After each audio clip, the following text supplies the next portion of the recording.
Scotland, Wales, Jim. I know you want to talk about it. How happy were you? Oh, Dan Bigger.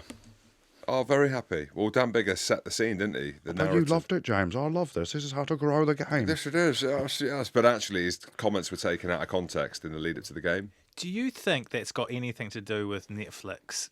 Do you think there's some players that are getting almost produced into... You know how they do on Love Island, and they say, okay, you've got to go and say this or say that. Do you think some of that's happening now on Netflix? The Netflix series has been a shit show, apparently. Really? Now, I've heard that Ireland have pulled the plug on it, so they're not allowed into any of the Ireland's meetings, and Johnny Sexton and Andy Farrell have said it's a closed door. Then England have got wind of that, so they've done the same.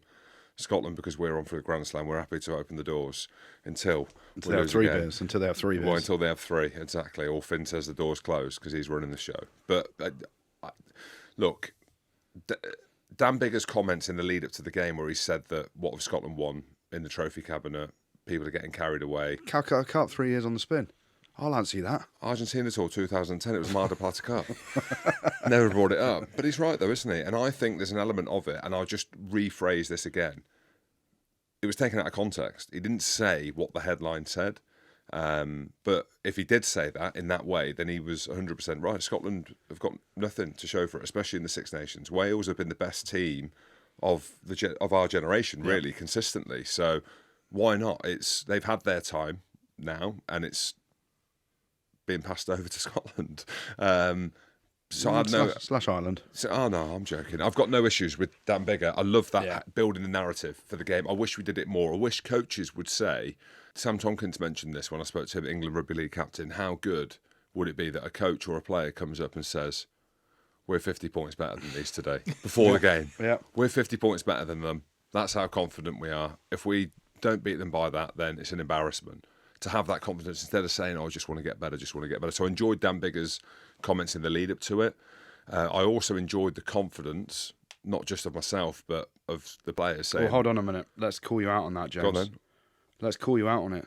What would you mean call me out? I'd Scotland by 12. Right. So why have you sold Scotland down the river? Why have you done them a disservice? Why? Well, they won 35 points to 7, James. You said put 12. That's humility, Andrew. Well, no, it's like you're not backing your own team. You're basically saying they're not as good. By 12 points is hammering. Mate, I thought we were going to hammer Wales. I know. I did think about it because you've gone 12 points and you thought you were Billy Big Bollocks by saying 12 points. Oh, and everyone was like, oh, we haven't done that in years. I think I put 8 on my Banto predictor. Well, you won by 28. There you go. Unbelievable. Yeah. And look, there's a few things that I don't know how good Scotland are because England are awful at the minute. And again, hang about. Yes. We can drive them all, mate. You can drive them all. Woohoo. And then you've got Wales, who I thought they were on the knees. They're on the backs. They're that bad. They really are. They're even on their backs, mate. They're on their bellies with their fucking faces in the mud. Yeah, and they tried hard. Like the first half, they were stuffy. It was close, wasn't it? And we got a driving line out. George Turner. Like we conceded one trial game, which was should have been losing at half time though. Wow. And snapshot of. Check out Finn's skill later in the game. Yeah. Dan Bigger's bit of skill just before half time was unbelievable. Rio Dyer's left his hands in the change. And that was the big thing. So for me, if Wales went in 14-13 up and Rio Dyer scores that, in the build up to that try, you need to see the tackle from Richie Gray on Alex Cuthbert. He makes a try saving tackle. I don't know what other second row would make a tackle like that. Well, I saw it and I thought, you'd have done that, Jim. Well, I would have tackled him, probably dislocated my shoulder. So we had a little bit of luck going in because George Turner, I thought, was quite lucky just to get a yellow card. It looked like a swinging arm, in my opinion. Yeah, no, I was all right with that. Yeah, well, Andrew Brace was ref. Yeah, I saw Bracey before the game. Yeah. Shook his hand hard. Mate, he's in decent shape. Mate, he's a top bloke, isn't he? Top, mate, it doesn't mean you're a top lad, but you're not in good shape. Go on, you messaged him what? I messaged him before the game. I said, because he's Welsh, born and bred in Wales, right? No, he's not. Yeah. Oh, you interviewed him, didn't you? Yeah. Born in Wales, and I'm a quarter Welsh. I was like, just remember, we've both got a bit of Welsh in us, and Jim will do my head in next week if they win again. And he said, I can only call it as I see it. Wow. I thought he did. I don't think that's a red, that's a yellow. Okay, well... Andrew Brace had a very good game as referee. Frank Murphy, he looked $1 million. He was linesman. He loves the brill cream on his on the old lid. He does. That's what I'm going for. I'm going big. I'm going slicker-do, straight back. When it grows back? Frank, when it grows back. But yeah, that half-time momentum swing, Wales were hammering the line and they didn't score. Rio Dyer doesn't score in the corner. And then you go into the second half, What do you mean whatever Warren said at half-time hasn't worked and it's actually gone against Wales? Well, you think in that first half, like Finn was trying offloads, like one resulted in a penalty, one resulted in a knock-on, put us under pressure. So you wonder what's been said in the Scotland dressing room at half-time if they're like, look, mate, or Finn, you've got to stop throwing these ridiculous offloads because they're not, for whatever reason, they're not sticking today. All the best.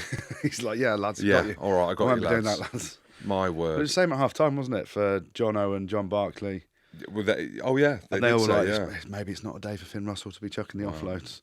It can show you that in 40 minutes, you can go from having an average game to one of the most complete performances of any Scotland fly half we've arguably ever seen. And this, I'm not overstating it. No. Some of the stuff that he can do and that he did, the offload to Kyle Stay, and he could have scored himself, and we've seen him do that for Wrestling 92, and we've seen snippets of him trying to do it. But the offload, he set up 3 of the tries. The best moment in the game for me, by Finn Russell, was the moment that no one would pick out. Well, this is why it's GMO.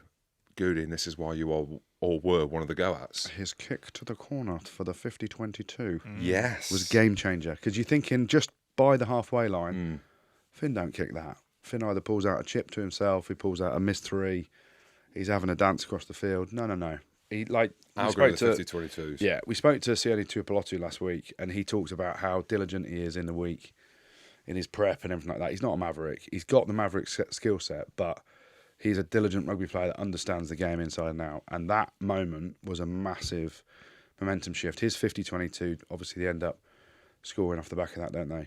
Energy givers. Yeah. Like them kicks, energy Yeah, givers. and you get the moment of the offload. It was the offload. The offload was towards the end of the game, right? Which was the cherry on top of the cake. His performance, and you talk about every facet of it, his kicking to touch, his tactical kicking, his understanding the game, his offloading, pulling defenders out of the line, finding the space for other players, creating space for other players. And what did he do an interview and he just said, I'm just doing my job here? No, he said, what did he say? I'm there to make players look good. Yeah, that was so after the game, they were like, I can't remember what they said, but he basically said that he's just there to make other players look good. Yeah, legend. Make the crowd love him. Yeah, he's a hero, and he played like it as well. Goody, Jim talks about him being one of the greatest, or the greatest 10 that Scotland have had. Where would you put him? He's Scotland's greatest player, and I said that. Greatest player? Give me another one. So not just 10, greatest player. Gavin Hastings. I think in the professional era, give me another one. There ain't one. And people called me out before when I said it, and I was like, I'm telling you now, I'm not just saying that. He's Scotland's greatest ever player. Yeah, I'm trying to think. He's up there with Jim Hamilton. There's been some shit players, Mike. So You got to remember, we went through years of Scotland never winning the Calcutta Cup. No, I mean, the success that he's had and the impact, he's got to be Scotland's greatest player in the modern era. well, you think? I mean, you won the Grand Slam in what was it, 19? I'm talking about the pro era. Yeah. If So you, we're talking Scotland's greatest ever, then that's a long debate. 'Cause Well, obviously the this Grand people Slam won't team like and- it. Yeah, of course. But Like in John the modern- Jeffries and yeah. Irvin and stuff like that. Yeah. Finlay Calder. Yeah, and there are some greats gone by, Yeah. but we're talking professionally. Like there's different. Yeah. And in the different professional games. era, for the majority of that, Scotland have been really bad. Finn Russell is comfortably, if he's not the best, he's in the top couple of players. Was the highest paid. So if you base it on that, He's the best then. yeah, if you base it on value of player, Moneyball, and the manager game, like management rugby, if there was one, he's one of the highest paid players, so therefore he is the best. Just keep it under 3 beers. When you look at both teams from the weekend, was it Wales with poor defence or Scotland's amazing attack that won them the game and lost them the game? Like, which one was the bigger player? Scotland 10 line breaks to Wales 1. Scotland 5 tries from 8 visits to 22. Oh, you read some stats, have you? Wales 1 try from 14 There we go. 14 what? visits to the 22. Oh, there we He go. is reading stats. I think when you look at a game like that, you just got to credit Scotland. We know Wales, they're going through a tough spot and there's fundamentally things they can do better, but let's just embrace how good Scotland are. They've never won, never, ever, ever in the Six Nations have they won their first 2 games. Which is shocking, really. Which when you think, yeah, I mean, luck of the draw. Sometimes if you got Italy and, well, I can't even say them. We're England. So, no, we had no. England first up, England so first it up, was that's a a walk in the win. park. That's a win. Easiest game of the championship. But for context there, in the Six Nations, they've never won their first 2 games. To do it in the manner they have, coming to Twickenham and winning their first game, and then their biggest ever victory over Wales. And Wales are in a dark spot, don't get me wrong. You still got to beat what's in front of you. And Wales had half-time, they're in the fight. That second half, I just thought Scotland were fantastic. They tried hard, Wales. Falasau came on. He was brilliant. Look at me. They tried tried hard. hard. Look, So patronising. I know, arrogance I of a sound bad. Scotland fan now. We should also shout out. That's what we used to say when you played. Well, Scotland tried hard. Jim tried to catch it. Hey, you can't do anything if you don't try hard, can Exactly. you? But we should shout out to Blair Kinghorn as well. He came on early for Stuart Hogg, and he was very classy at 15. And Matt Fagerson as well, unsung hero, doesn't really get talked up. It's about Hamish Watson, Jamie Ritchie as captain. I thought Matt Fagerson was unreal as well. Like, made 27, 28 tackles the week before. Didn't you say that you were worried about number 8? I was worried about number 8. there you are. Yeah, I know. What do you know, Jim? I know nothing. Maybe Just keep saying stuff and maybe they it's prove us. you wrong. Maybe it's us putting pressure on him. Hold on, don't put me in this bracket. It's you that says these stupid things. If I would have said you to that said you- Sexton should have retired years ago. If I said to you, Matt Fagerson, a year ago, you would be like, I'd have said Xander's brother. there you go. You would have said Xander's brother, the younger brother. But he's carved up as well. And we've got Darcy Graham to come back in for France, maybe. Let's talk about Matt Fagerson, because it feels like he's just kind of burst on the scene. Like, what are your thoughts on like what's making him have such a positive impact for Scotland? Well, I think he's always been there or thereabouts in terms of output. I think it helps with the team or any team if you're in a winning team. But I think it becomes glaringly obvious where you've got a player whose work rate is through the roof, and you don't see standout moments of busting tackles, but you respect all-round performances in terms of tackle count, effective tackles, effective carries, passes. Like, he was involved in Duhan van der Merwe's winning try against England, and we were chatting about Richie Gray's. I know his was an easier pass, but he's one of them players where he's involved in everything that's good about Scotland, and probably under the radar because Jamie Ritchie's at 6 and because we've got Duhan van der Merwe and we had Sione Tuipulotu on. It's easy, and Pierre Schoeman, these headliners, but I think that now he's cemented down that number 8 jersey, and that's it. That's the facts of it, and I'm pumped for him. Talking about Jamie Ritchie, lovely set of eyebrows on him, hasn't he? Big set of eyebrows. Has he? I think so. Man, I've mates with Kelly Brown. I can't think anything past them. That's what I thought when I saw them on the weekend. I'm like, Really? they're not as bad as Kelly's. I'm gonna Not as look for big, that. but I thought they were strong. Strong eyebrow game, I thought.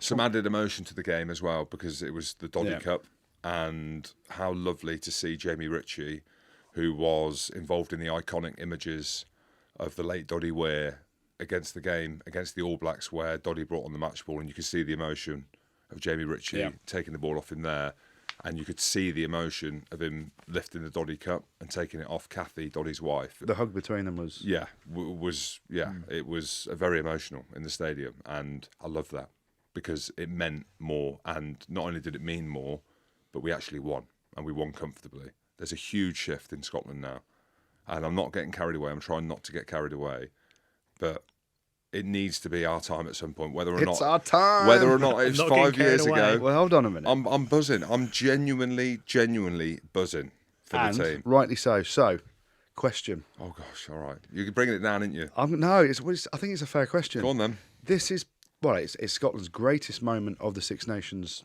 ever so far, right? Greatest ever player. Right, we're talking, they're in the best ever spot, effectively, aren't you? Well, well, Don't backtrack now. You're All 2 right. from 2. yeah, Biggest ever win against Wales. yeah.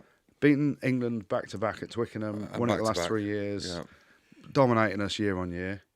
Why is Gregor looking for another job? Why don't they extend Gregor's contract post the World Cup? Well, they might now. This is the thing. Like, if you're the CEO, who's the CEO of Scotland? Mark Dodson. Right, Mark. What are you thinking now? Because I tell you, the only other better option for Scotland that could be out there Razor. is Razor, who is about to get the New Zealand All Blacks job confirmed because he keeps doing all these interviews going, I'm just waiting for them to say it to you. What's the crack? He's saying he's looking for jobs. And we had him on here a couple of weeks ago. And, there's the stuff in the press around him being linked with stuff in France. If you're Scotland, you're in an amazing position now. You've got a talented pool of players that he's brought through. Why aren't you just saying, right, we're backing him? So what happens now? This is the Scottish in me. What happens though if we don't beat France, we lose to Ireland, we beat Italy and we don't make it out Well, of it's our your best pool. ever Six Nations. No, not necessarily. Why are you going to a World Cup, right? And you've got Gregor, you're in a great spot, and then judging him after a World Cup. Be proactive. All right, well, Mark might get the message, as you say. I'm Mark, come on here and tell what's happening, CEO. I'm Mark just Dawson. going on What would week you on do, week. Jim? Because you can't just go week on week. You've got to have a long-term plan. Before, Look at the war room that the RFU had, apparently, with all the coaches on. my word. I mean, they were like cowboys when they were doing that. So, look, if you're Scotland Rugby, what are you thinking? so before the championship, I'd say we need a change. And I said it. I said I felt like we did need a change. Post-World Cup. After the World Cup, Yeah. we need to look at another coach. Now, looking at how happy and how well the team are playing. He's upped it to 3 beers now, isn't he? You're allowed 3 beers, Yeah, not 2. I think so. Finn was out. He was FaceTiming me. Loose? Nah, he weren't. He was all right. He was all right. 6 in the morning? No, I think it was 5. I don't know. I really don't. Because if not Gregor, then who? Exactly. So what's your answer? I would like to see him carry on now. If you're asking my honest answer, I want to see him after the World Cup now. I think we're onto something. But I don't know whether I'm blinded by the last 2 weeks. After France, I'll make the decision then. What happens if you just lose to France? Then we should keep him if we Right. just lose to France. But then you might think, well, we can beat South Africa. You keep saying you're going to beat South Africa, right? But I'm just going week on week. What you But put pressure on me? as a CEO, you have to have. You can't just go week to week. But it's who is out there. Vern Cotter left his post at Fiji, didn't he? I'm telling you now, you're better off keeping Gregor Townsend than Vern Cotter. Yeah, I agree.